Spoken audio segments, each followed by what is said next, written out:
ওম শান্তি। সবাইকে নমস্কার।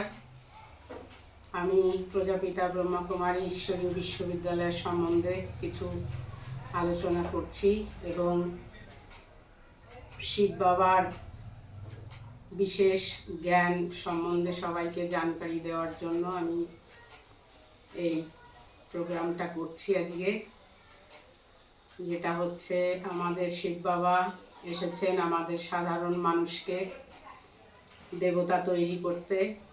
তো কিভাবে সাধারণ মানুষের থেকে দেবতা হওয়া যায় সেই শিক্ষা নিয়ে আমি এসেছি।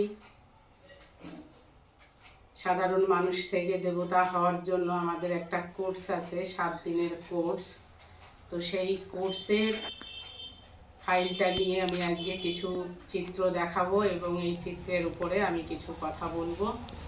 কিছু জানকারি আছে, সেটা সবাইকে দেব, যাতে এই জানকারিটা পেয়ে সবাই এই বিশ্ববিদ্যালয়ের সঙ্গে যুক্ত হতে পারে এবং সাধারণ মানুষ থেকে দেবতায় পরিণত হতে পারে। ঠিক আছে, আমি এবার একটু ফাইলটা দেখাই।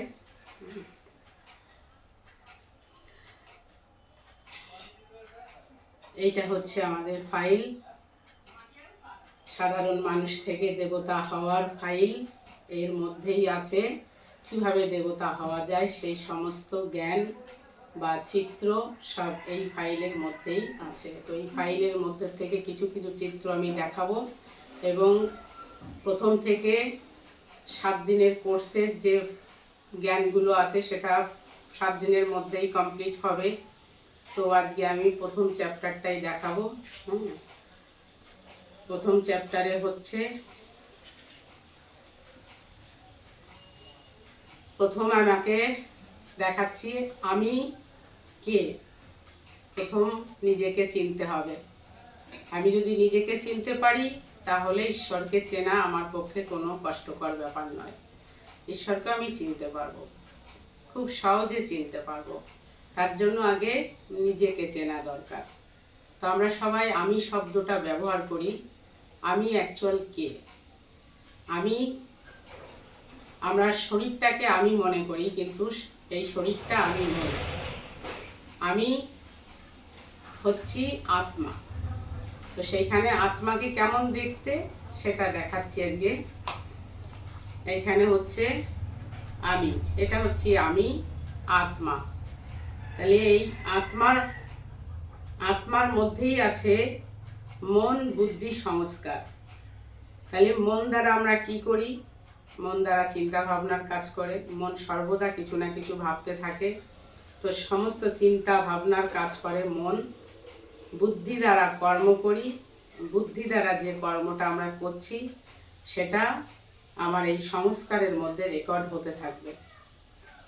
তাহলে আমি আত্মা, আমার আত্মার সঙ্গে 3টে চ্যাপ্টার যুক্ত থাকে। মন, বুদ্ধি, সংস্কার। মন দ্বারা চিন্তা ভাবনা করলাম, বুদ্ধি দ্বারা কর্ম করলাম। যে কর্মটা আমি করলাম সেটা আমার সংস্কারের মধ্যে রেকর্ড হয়ে গেল। তাহলে আত্মা কোথায় থাকে? আত্মা দুটো ভুরুর মাঝখানে এখানে থাকে, যেখানে আমরা টিপ লাগাই, বিন্দি লাগাই, এখানে থাকে। তো সেই জন্য আমরা ভাগ্য কোথায় দেখাই? কপালেই দেখাই। তো আমার আত্মাও কপালের মধ্যেই থাকে। তো এবার এখানে দেখাচ্ছে 4 চাকা গাড়ি।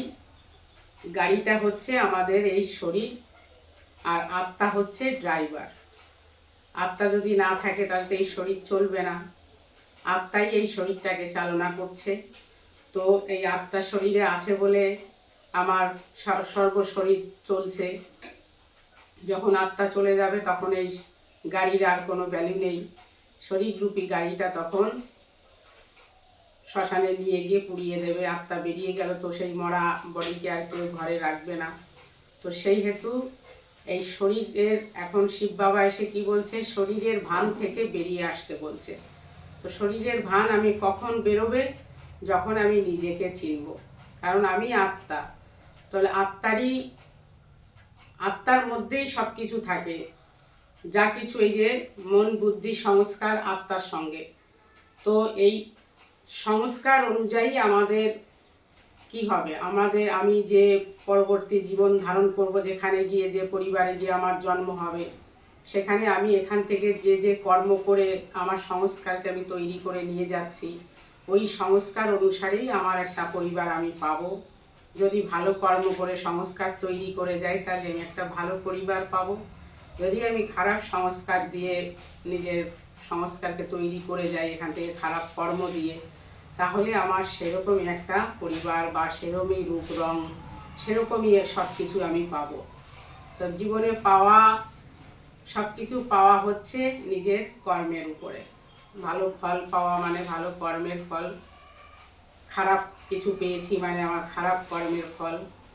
সেই জন্য আগে নিজেকে চিনতে হবে। তাহলে আমি আত্মা, আমার আত্মার মালিককে শিব বাবা। শিব বাবা হচ্ছে পরমপিতা পরমাত্মা। তাহলে আমার পরমপিতা পরমাত্মার শক্তি হচ্ছে আমার এই আত্মা। তো সেই জন্য বিশ্ব একটা পরিবার, বিশ্বের মালিক শিব। তো সেই জন্য বিশ্বের মালিক এসে আমাদের কি শিক্ষা দিল, যে তুমি এখন নিজেকে চেনো, নিজেকে চেনার পরেই আমাকে চিনতে পারবে। যে এই যে সবাই যখন কোথাও শিবলিঙ্গে জল ঢালতে যায়, ভোলে বাবা পার করেগা বলে, তো এটাই রাইট, ভোলে বাবাই পার করে, আর কেউ পারাপারের মালিক নেই। সমস্তটাই ভোলে বাবার সৃষ্টি, ভোলে বাবাই মালিক। তো সেই জন্য এখন ভোলে বাবা এসেছে, কি বলছে, এই নরক থেকে তুমি স্বর্গরাজ্যে যাবে, তার আগে নিজেকে চেনো, নিজেকে পরিবর্তন করো, তবেই এখানে এই সৃষ্টি। এখন বাবা বলে এটা কাটার জঙ্গল। তো এখানে কাটার জঙ্গলে যার কাছেই যাব, প্রতিটা মানুষই এখন কাটা, একটা একটা কাটা। তো যার কাছেই যাব সেখানেই খোঁচা খেতে হবে। তার চেয়ে যদি বাবার যোগ ধ্যান করি, বাবার জ্ঞান ধারণ করি, তাহলে হয়তো সাধারণ মানুষ থেকে দেবতা হতে পারবো, দৈবী কুলে যেতে পারবো। তো সেই দৈবী কুলে যাওয়ার জন্য কি হতে হবে, বাবা বলছে যে তুমি ফরিস্তার মতন এখন ওড়ো, উঠতে বলছে বাবা। তা আমি উড়বো কি করে? আমার তো হাজার বোঝা, তাই না? আমার তো কত বোঝা, সংসারের বোঝা, স্বামীর বন্ধন, কত রকম বন্ধন, সন্তানের বন্ধন, নাতিপুতির বন্ধন, আত্মীয় পরিজনের বন্ধন, পাড়া প্রতিবেশীর বন্ধন। তো এই বন্ধনগুলো কাটাতে হবে এখন। তাই জন্য বাবা বলছে যে শুঁয়োপোকা একটা কাঁটাজনিত পোকা, ও সারা শরীরে শুঁয়োপোকার সারা শরীরে কাঁটা। তো সেই শুঁয়োপোকা কখন প্রজাপতিতে পরিণত হলো, যখন সে একটা জায়গায় নিজেকে স্থির করলো। হ্যাঁ, এক জায়গায় স্থির হতে হবে। তখন এক জায়গায় গ্যারেজ করে তার মধ্যে থেকে কি হয়ে বেরোলো, সুন্দর একটা প্রজাপতি হয়ে বেরিয়ে এলো, তাই না? তো আমাদেরও এখন এক জায়গায় গ্যারেজ করতে হবে নিজেকে। এখন যখন আমি জেনে গেছি শিব বাবাই বিশ্বের মালিক, শিব বাবাই উদ্ধারের মালিক, শিব জ্ঞান নিয়েই আমি দৈবিক কুলে যেতে পারবো। তো এগুলো সব আমাদের জানকারি আমরা পেয়েছি। তো আজকে আমি প্রথম চ্যাপ্টারের সাথে সাথে আমি কিছু এক্সট্রা কথাও বলছি, যাতে সবার এই বিষয়টা বুঝতে সুবিধে হয়। হ্যাঁ, তো যার কারণ আজকে আমরা সব ছেড়ে শিব শিব কেন করছি, কারণ এক জায়গায় গ্যারেজ করতে হবে। আমি যদি হাজার মঠ মন্দিরে সব জায়গায় ঘুরে বেড়াই, তাহলে কিন্তু আমার প্রজাপতি হয়ে ওড়া যাবে না, হাজারো বন্ধনে আমাকে জড়িয়ে যেতে হবে। তো এখন আমাকে বন্ধন মুক্ত হতে হবে। তো সে কীভাবে হব? এই সংস্থার সঙ্গে যুক্ত হলে, 7 দিনের কোর্স করলে, কোর্সের মাধ্যমে সবটা জানা যাবে। কারণ এখানে বাবা এসে এম অবজেক্ট রেখেছে। এম অবজেক্ট কি? আমাদের লক্ষ্মীনারায়ণ হওয়া। তো লক্ষ্মীনারায়ণ প্রথম ফাইলের প্রথম পেজেই লক্ষ্মীনারায়ণকে দেওয়া আছে। তো লক্ষ্মীনারায়ণ হওয়া, সবচাইতে লক্ষ্মীনারায়ণই এই পৃথিবীতে সুন্দর মানুষ। তো তার মতন হতে গেলে আমার জীবনে বা আমার আত্মার মধ্যে যে খারাপ সংস্কারগুলো রয়েছে, হ্যাঁ, তো সেই সংস্কারগুলো তো আমাকে ত্যাগ করতে হবে। তো কাকে ধরে, কার জ্ঞান শুনলে আমার এই খারাপ সংস্কারকে আমি পরিবর্তন করতে পারবো। হাজার জনের দিকে তাকিয়ে ঘুরলে, কারণ এই পৃথিবীটা এখন কাটার জঙ্গল বাবা বলেছে, আমি যেখানেই যাব সেখানে খোঁচা খাবো, তার থেকে আমার এক জায়গায় গ্যারেজ করাটাই ভালো। তো সেই জন্য এক বাবা দোসরা না কই, তো এরকম মানসিকতা নিয়ে আমাদের এখন চলতে হবে। কারণ এই কাটার জঙ্গলে যতজনার কাছে যাব ততগুলো খোঁচা খাবো। তো অনেক খোঁচা খেয়ে মন ভরে গেছে, তো আর কোনো খোঁচা খাওয়া নয়। এখন বাবার কাছে বসলে বাবার জ্ঞান সাগরে ডুবে যাওয়াটাই বেটার আমরা মনে করি। সেই জন্য সারা বিশ্বের লোক এটা জানুক, আমাদের প্রজাপিতা ব্রহ্মাকুমারীর যে নলেজ, এটা আমরা সব দিক থেকে আজকে সবাই যে যে ভাবে পারছে এই দুনিয়ার সমস্ত আত্মাদের কাছে এই মেসেজটা পৌঁছে দিচ্ছে। তো আমরা সবাই চেষ্টা করছি সবাই যাতে মানুষের মতন মানুষ হতে পারে। কারুর থেকে কাটার খোঁচা খেয়েছেন যাওয়ার আগে, এই সৃষ্টির শেষ পর্ব চলছে এখন, তো লাস্ট টাইমে যেন সে কিছু নিয়ে যেতে পারে।